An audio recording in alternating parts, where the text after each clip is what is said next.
Neno hili si hivyo. Mambo ni matatu. Ladies and gentlemen, good morning and welcome back to our channel once again.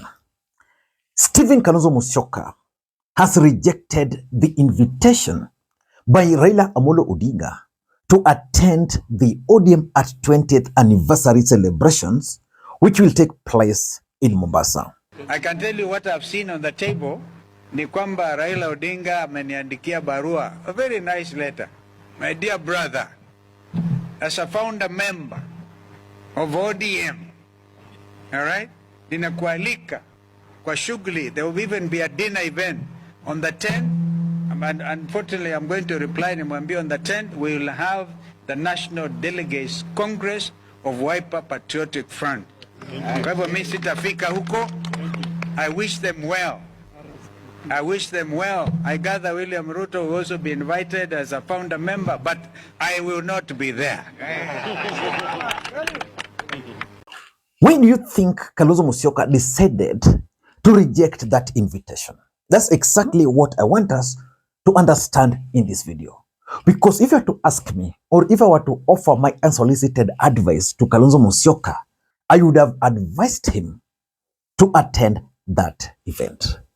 But he has refused. Before we get into all those details, for those who are watching this channel for the first time, please take a second or two, click the subscribe button so that next time we produce a video like this, YouTube will automatically notify you. And to the subscribers, I want to continue thanking you guys for your continued support.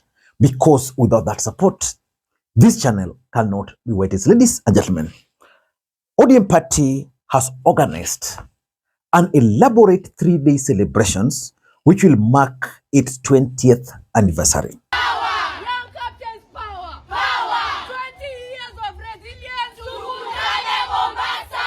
Tunaenda Mombasa! Na Young Captains! Young Captains! Tukutane Mombasa! The event will take place in Mombasa. According to sources, that event is going to be huge. And anybody who was part of founding membership of ODM party has been invited. I want to thank the governor of Mombasa, His Excellency Abdul Samad, for agreeing to host the Orange Party celebrations, the 20th celebration of the Orange Democratic Party in Mombasa City. As you are aware, Mombasa County is an ODM county since the county was formed in 2013 or before that. So those bases that he said that he is going to host us here from 10th to 11th and 12th. This is a very important occasion for our party because it reminds us where we came from, where we are, and where we want to go. This is a rebirth of our party for now and for in preparation for the 2027 elections. As you are aware, the largest party, the most popular party, is celebrating 20 years of resilience, and Mombasa has been honored to be the one that will be hosting these celebrations. Yesterday, I even saw the founding chairman, Henry Kosgei, at Orange House ahead of this particular event. Kalonzo Musyoka was invited, which means Raila Odinga was gracious enough to extend the invitation. Kalonzo has explained that he's not going to attend because on that particular day, they are also going to have another event, which I suspect was just organized to counter the Raila's event. I want to explain to you guys why I think Kalonzo Musyoka refused, and it's understandable. But first of all, allow me, if you can, just around 2 or 3 minutes, to explain to you guys why personally, if I were to advise Kalonzo Musyoka, I would have encouraged him to attend. Number one, it would have been a very good opportunity for Kalonzo Musyoka to appeal to the ODM support base. Ladies and gentlemen, Kalonzo Musyoka supported Raila Odinga in 2013. He also supported Raila Odinga in 2017. Even in 2022, Kalonzo Musyoka supported Raila Odinga.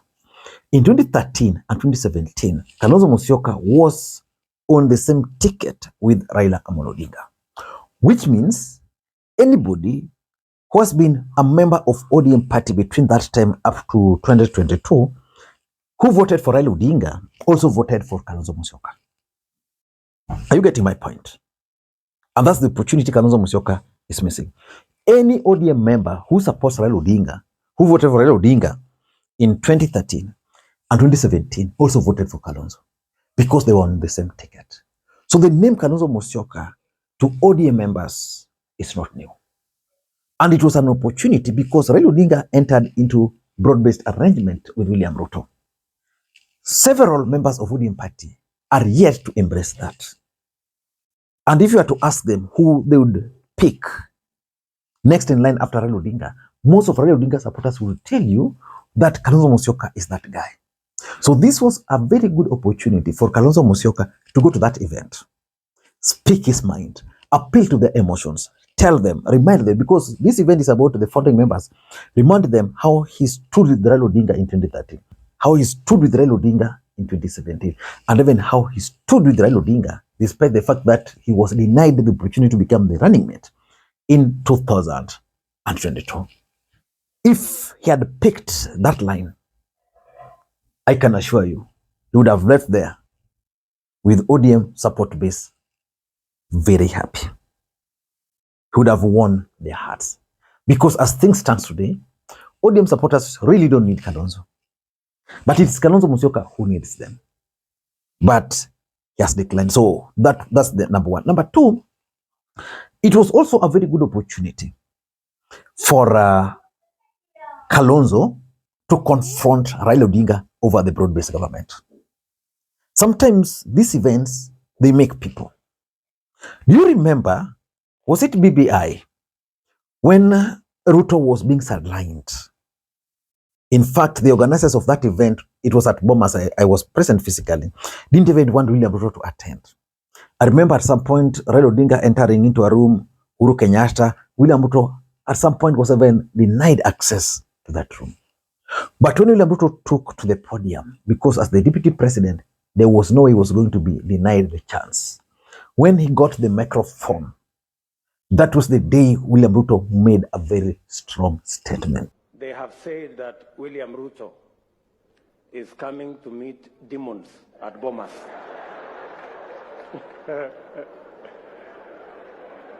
Now, I am asking myself whether there are any demons in Bomas. The Honorable Kalonzo Musyoka. I am finishing. You know, I speak for millions of hustlers, so just give me a minute. Thank you. Thank you very much. Thank you very much. Thank you very much.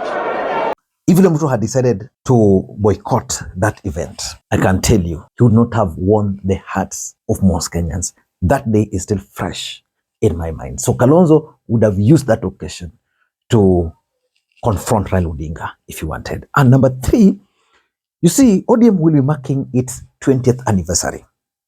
Kalonzo Musyoka has been part of that journey, although now he has his party. They know the vision, the ideologies under which they formed ODM party. Very clear ideologies. Do ODM party still stands for those ideologies as we speak? My answer to that is no. Why? Because Raila Odinga has changed. Kalonzo would have gone there, highlighted what ODM stood for when they formed it, and what the party leader or the party is currently doing. Those opportunities come once in a lifetime.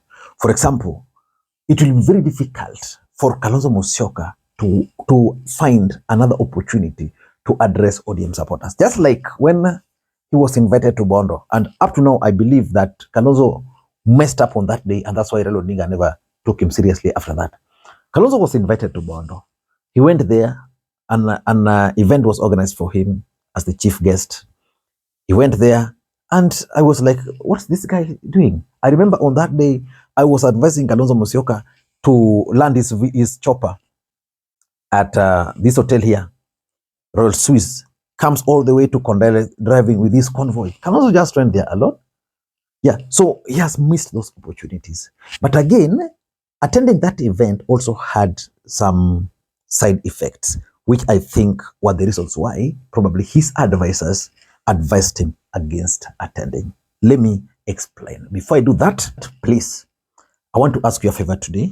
Please give this video thumbs up. If you can, just drop your comment. Ladies and gentlemen, number one, Kalonzo Musyoka has one fear, that if this event, number one, Kalonzo Musyoka has one fear, and of course any other person, that Raila Odinga is going to use this event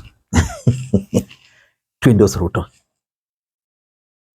Because if you want to endorse Ruto, the other thing is going to happen is that he's going to use the event to probably declare his bid or allow someone in ODM party to start running for the presidency. It would have been awkward, or it was going to be awkward for Kalonzo Musyoka to be present where Raila Odinga is declaring himself a presidential candidate. So the truth is, that is the biggest fear Kalonzo has. Number two, Kalonzo Musyoka doesn't want to associate with Raila Odinga after the broad-based government, and particularly after the Gen Z protest, because Kalonzo Musyoka is banking fully on the support of the Gen Zs. He's also banking fully on the rage Kenyans have against the president. Raila today works with William Ruto. If Kalonzo Musyoka were to attend that event, like I was advising to confront Raila, I doubt if he was going to confront Ruto at this event.